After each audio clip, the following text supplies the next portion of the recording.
banyak barang-barang sejarah, tapi cuma jadi penghuni gudang. Akhirnya dibersihin, ditata, dibikin museum. Yang mana dulunya ada di dalam gereja di lantai 2. Tapi sejak 2016 tidak kembali.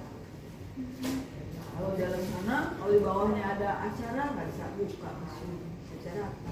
Di sini kan lebih bebas. Nah, pastornya tuh hobi nulis buku, makanya ada mesin terus sama itu buku-buku karyanya, ada buku diary, ini jubahnya. Sintik pernah lihat kan Sintik? Nah, bagus. Bagus, ya begini. Bagus. Udah, kita lanjut. Lanjut.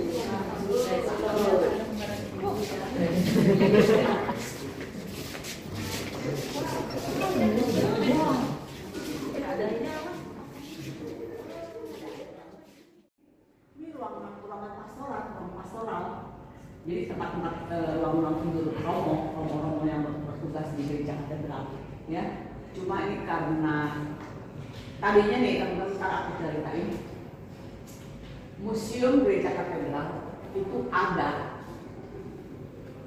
dulu di atas gereja di lantai 2. Pendiri yang mendirikannya mengadakan museum itu pastor, dia seorang pastor namanya Pastor Turis. Dia pernah menjadi pastor kepala paroki. Tahu ya pastor kepala paroki ya? Nah, waktu itu tahun 91 dibuatlah museum oleh dia. Ntar saya ceritain di bawah. Oke? Kemudian kita bisa balik sini. Ada di sini kurang lebih dari tahun 2018 resmi di sini. Karena apa? Ruang pastoral dan sekretariat sudah berpindah ke gedung sebelah sana, ya. Jadi tinggal dengan romo-romo yang sudah jompo, sudah tua gitu ya. Jadi kerjanya tiap hari doa, bisa. Nah, umat ngomong gini juga bisa, boleh, silakan. Di situ juga ada. Nah, ini teman-teman tahu ya, ini apa? Ini adalah kaskula. Kaskula di gereja Katolik dipakai oleh pastor ataupun romo. Apa bedanya romo sama pastor? Romo sama pastor bedanya apa? Pastor lebih tinggi. Nggak ada bedanya. Pastor itu modern ya. Misalnya bahasa ya, sertifikat Asia yang dibuat oleh Vatikan bersama.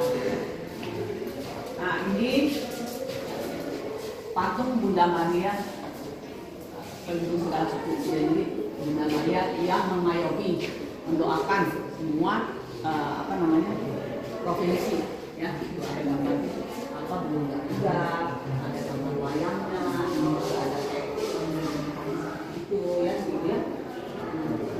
Oke, yuk kita ke bawah. Oh ya, ini pernah dipakai untuk berdoa beberapa tahun. Ini tempat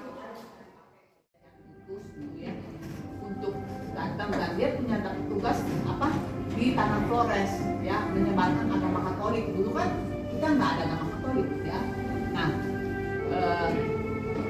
beliau mengajarkan umat di sana agama Katolik, belajar agama. Akhirnya salah satu jasa beliau ya menyebarkan agama Katolik. Nah, tapi di Tanah Flores. Kemudian kenapa ada kapal ini? Ada perahu kecil ini.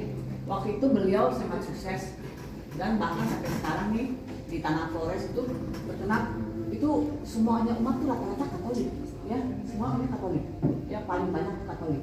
Ada tentunya agama-agama lain, cuma yang lain tuh boleh dibilang minoritas, ini banyak Katolik. Nah, salah satu jasanya dari beliau. Nah, beliau tidak disukai oleh satu pihak tentunya ya, ada ya yang gitu. Nah, beliau tuh berusaha untuk menyelamatkan diri ya, dia mau kabur dengan kapal ini karena takut dimusnahkan ya, orang itu takut dia mau dibunuh kan. Dan beliau juga melarikan diri, bukan lari sih, maksudnya menyelamatkan. Tapi akhirnya beliau selamat nggak? Nggak selamat. Dia capek dan jatuh tenggelam di tengah lautan seperti ini ya. Coba bayangin, para misionaris dulu ya datang ke Batavia, mereka naik apa? Nggak ada tuh pesawat dulu, ada juga paling balik-balik ya. Diutus lah apa pastor yang Nelson ya. Yang mana? Nih beliau tapi nggak ada fotonya. Ya. Kemudian ini yang kedua, terus sampai yang sebelah sini semua orang asing semua ya. Ini teman-teman. Ya. Semuanya masih ya. Semuanya ya. Semuanya orang asing. Kalau baca silakan. Semua orang asing sama. Ada kawan-kawannya ya.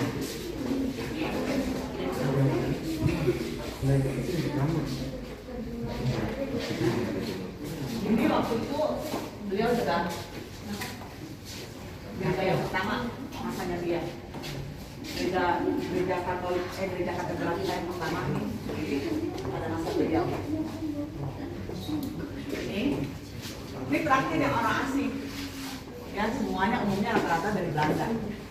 Nah ini yang orang asing. Nah yang pertama kali orang Indonesia siapa? Inilah dia, namanya siapa? Adrianus Jaya Saputra. Beliau punya, tadi di atas tuh ada jubahnya ya, yang warna hitam dan putih. Itu beliau punya. Dulu lebih banyak, lebih umum yang memakai jubahnya warna hitam, ya. Tuh lihat semuanya kan hitam-hitam kan. Dia kebetulan pakai ini ya, pakai kambulan. Nah ini banyak kan pakai hitam.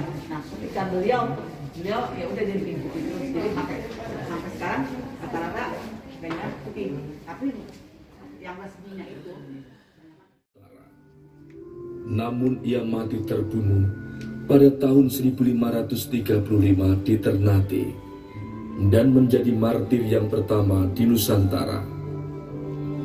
Dan pada abad yang sama, tahun 1546 sampai 1547, Franciscus Saverius berkarya di Ambon dan Maluku Utara dengan umat sekitar 15.000 orang.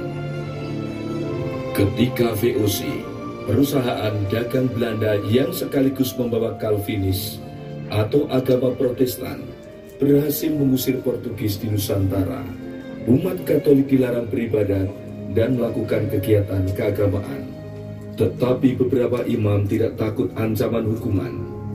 Pater Egidius de Abreu SY tertangkap dan dipukuli hingga mati pada tahun 1624. Sejak tahun 1620-an, banyak orang Katolik dari pelbagai bangsa di Asia dan Eropa datang ke Batavia dengan sukarela maupun terpaksa karena menjadi tawanan. Banyak juga imam-imam yang menumpang kapal-kapal layar dari Eropa singgah di Batavia. Mereka banyak yang dipenjarakan dan dibawa ke Batavia.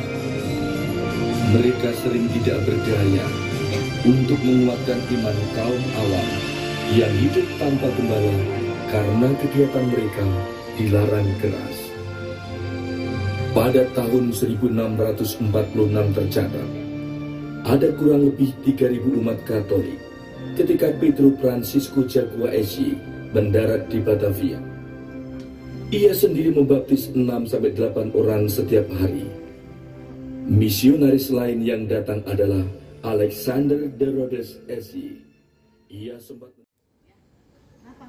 Karena dulu waktu pengangkatan itu air itu ada tuh karena si Bunda Maria yang menyuruh Bernadette untuk balik, akhirnya keluarlah air itu.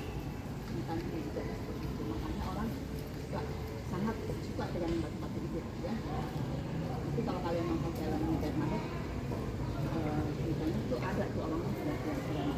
Karena apa? Karena dari saya dari dulu itu Bernadette disuruh gali, akhirnya keluar air dan air di situ di bawah itu orang suka menemukan.